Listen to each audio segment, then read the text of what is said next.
आज हम बात करने वाले हैं इस मीम के बारे में, women yelling at a cat. As you guys see this picture, आप लोगों को लग रहा होगा कि ये मोहतरमा इस कैट पे चिल्ला रही है, पर सच तो ये है कि ऐसा कुछ भी नहीं है।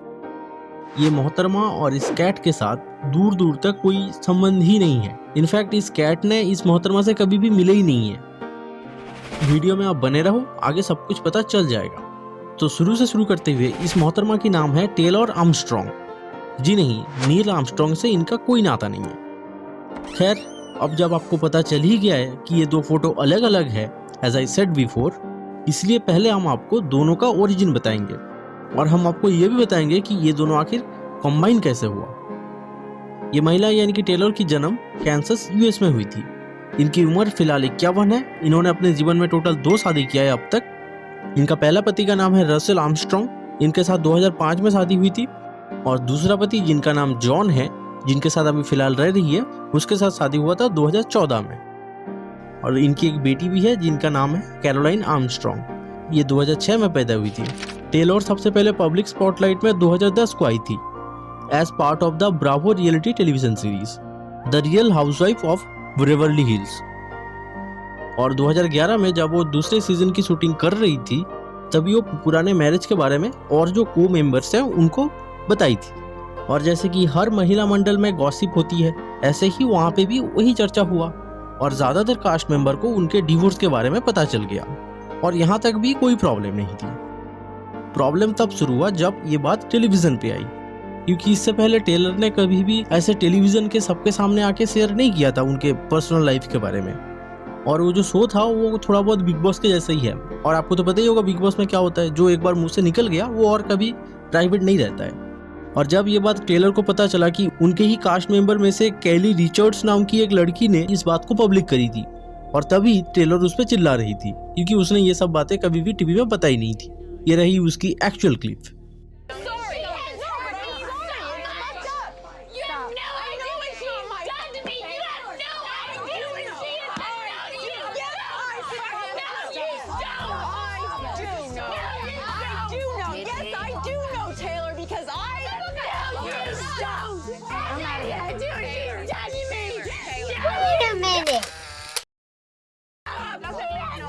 तो देख लिया, छोटा सा ही है।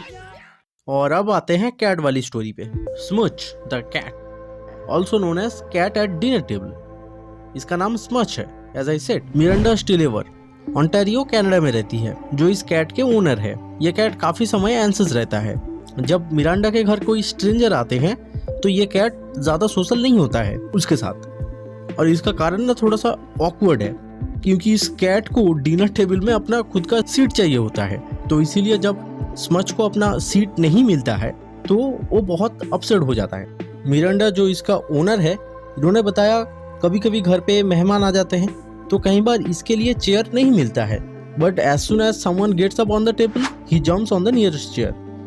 और जैसे कि आप सब लोग देख रहे हो कि स्मच के आगे सलाद का एक प्लेट रखा हुआ है, और उसका फेस ही दर्शाता है कि वो वेजिटेबल से कितना डिस्टेंस मेंटेन करता है, मतलब उसे ज़्यादा वेजिटेबल पसंद नहीं है।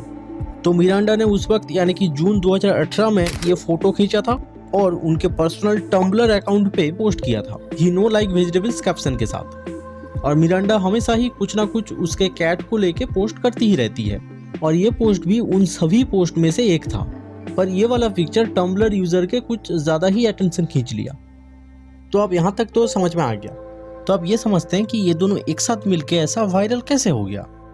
तो जब टेलर कैली रिचर्ड पे चिल्ला रही थी, ये वाली पिक्चर और ये मिरांडा की कैट की पिक्चर, इन दोनों को मिला के 1 मई 2019 को मिसेंज गर्ल नाम की एक ट्विटर अकाउंट से पोस्ट किया, this photos together making me lose it. और सिर्फ 3 से 4 महीने के अंदर अंदर इसे 78,000 से ज्यादा लोगों ने रीट्वीट किया और 2,75,000 से ज्यादा लोगों ने लाइक किया। और फिर धीरे धीरे अलग अलग प्लेटफॉर्म पे इस पिक्चर के साथ अलग अलग कैप्शंस को यूज करके पोस्ट किया जाने लगा। और उस सारे पोस्ट में से ये भी एक पोस्ट था। और इस फोटो को T shirt, pillows, sweat shirt, even इसके पेंटिंग बना के भी बेचने लगे। अमेजोन पे शायद से मिल जाएगा। सो ऐसे ही ये 2019 के बेस्ट मीम बने। और मई 2003 को वुमेन यील्स एट ए कैट मीम को meme of the year 12th short award भी मिला। हालांकि अब तक टेलर और ये कैट एक दूसरे से कभी भी मिले नहीं है। उम्मीद है आगे कभी मिलेंगे और शायद तब ऐसा कोई सिचुएशन नहीं होगा। और टेलर को इससे इस मीम से ज़्यादा कुछ फर्क पड़ता नहीं है, ऐसा उन्होंने बताया। अभी वो एक बहुत अच्छी ज़िंदगी जी रही है और उनके जो पहले पति थे उनका देहांत हो गया है, रसेल आर्मस्ट्रॉन्ग। इन्होंने 15 अगस्त 2011 में सुसाइड कर लिया था। ये कुछ ही दिन के बाद ही हुआ था जब टेलर आर्मस्ट्रॉन्ग ने उसके पहले पति के ऊपर केस किया था कि रसेल टेलर को मारता पीटता था और भी ऐसे बहुत सारे एलिगेशन उन्होंने लगाया था। और उसके कुछ ही दिन के बाद 15 अगस्त 2011 में ही उन्होंने सुसाइड कर लिया था। So that is it for this video. हमें उम्मीद है आपको इस वीडियो के थ्रू कुछ नया जानने को मिला होगा। Thank you so much for your time. अपना ख्याल रखिए, अपनी पर्यावरण का ख्याल रखिए। हम चलते हैं। गुड बाय एंड जय हिंद।